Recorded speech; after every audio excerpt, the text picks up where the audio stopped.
नमस्कार, मैं हूं सुरेश फौजदार। आप देख रहे हैं राजस्थान तक। भरतपुर ज़िले में दो घटनाएं हुई हैं धर्मांतरण की। धर्म परिवर्तन करने वाले मामले दो सामने आए हैं।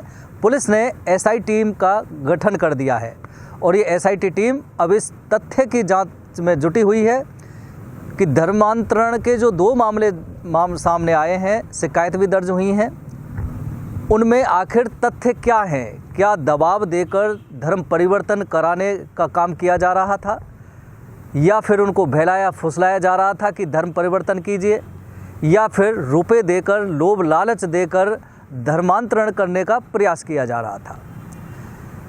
दरअसल एक पहला जो मामला भरतपुर में आया शहर में, वो था एक निजी होटल में कुछ लोग ईसाई मिशनरी के वो कार्य कर रहे थे, जैसा जांच में सामने आया है। उस होटल में 300-400 लोगों को इकट्ठा किया गया था कार्यक्रम आयोजन करने के नाम पर।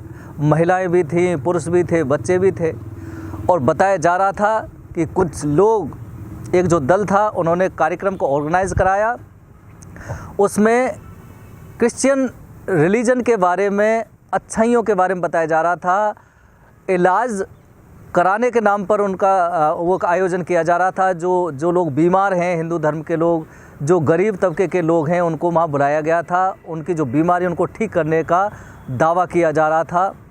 और हिंदू धर्म के जो ग्रंथ हैं, जो देवी देवता हैं, उनके खिलाफ उनका अपमान किया जा रहा था, उनकी बुराई की जा रही थी। इस तरह के तथ्य सामने आए थे।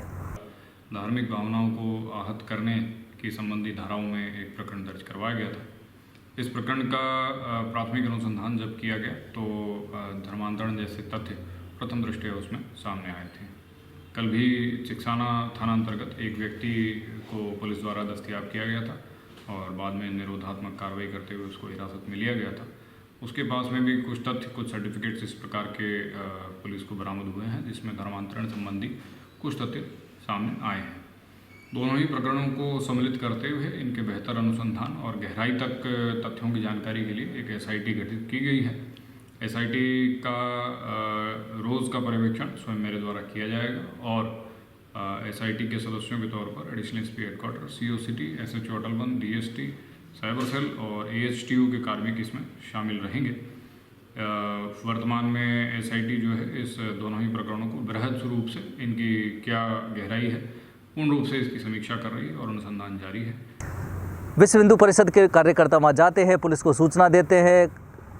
काफ़ी हंगामा भी हुआ, उन लोगों ने विरोध भी किया, लेकिन पुलिस उन लोगों को लेकर आई, 2 लोगों को गिरफ्तार किया था और पूरे मामले की जांच चल रही है। लेकिन दूसरा मामला फिर एक पीपला गांव में सामने आ जाता है। वहाँ एक सिलाई सेंटर चलता है, पति पत्नी चलाते हैं काफ़ी समय से। उस सेंटर की आड़ में एक कार्यक्रम का आयोजन किया गया जिसमें 50-60 लोगों को, जिसमें महिलाएं भी थी, उनको बुलाया गया था। राजस्थान भरतपुर से भी थे, कुछ उत्तर प्रदेश से भी लोग आए थे और वहाँ धर्म परिवर्तन कराने का काम किया जा रहा था, जैसा पुलिस की जांच में सामने आया है। बता रहे हैं कि उस गांव के जो लोग हैं वो भी उनको नहीं पता था कि धर्मांतरण का यहाँ काम किया जाता है कार्यक्रम आयोजन कराने के नाम पर। वो तो सोचते थे कि यह सिर्फ सेंटर चलता है, पति पत्नी चलाते हैं। लेकिन वहाँ जब पुलिस को तथ्य मिले तो उसमें सर्टिफिकेट भी मिले जिनको पादरी की उपाधि दे रखी थी। तो हालांकि ये जो 2 घटनाएं धर्मांतरण की सामने आई हैं, पुलिस ने शिकायत दर्ज कर ली है, 2 लोगों को गिरफ्तार भी किया है, पति पत्नी को भी हिरासत में लिया था दूसरे मामले में भी।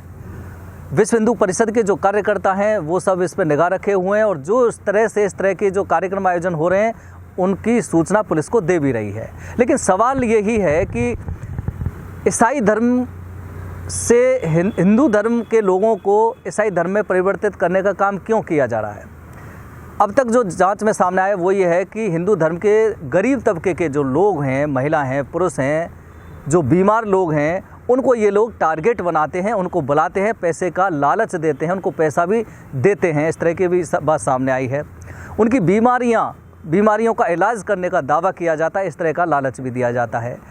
हालांकि ये 2 घटनाएं सामने आई हैं, लेकिन इस तरह की घटनाएं आज पहली बार नहीं हुई हैं। इस तरह की घटनाएं, धर्मांतरण का प्रयास करने की जो घटना है वो कई वर्षों से चल रही हैं और भरतपुर ज़िले में तो अमूमन काफ़ी समय से ग्रामीण इलाकों में देखने को मिल रही हैं। जब ग्रामीणों ने उन लोगों का विरोध किया और गांव से भगाया और उनको भागना पड़ा था।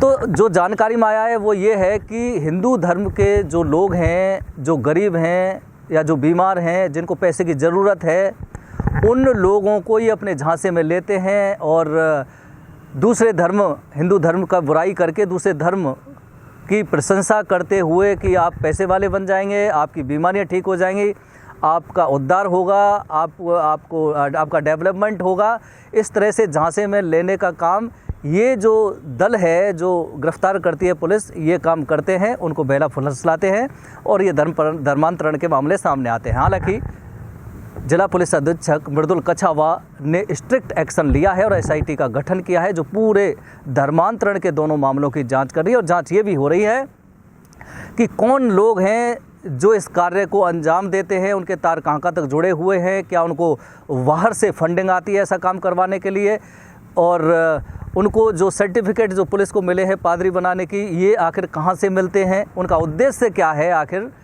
हिंदू देवी देवताओं का अपमान करने के पीछे उनकी साजिश क्या है, हिंदू लोगों को जो गरीब हैं, बीमार हैं, उनको धर्मांतरण करने के लिए भेला फुसलाने के पीछे इरादे क्या हैं, इन सभी की जांच अब एसआईटी टीम पुलिस की कर रही है।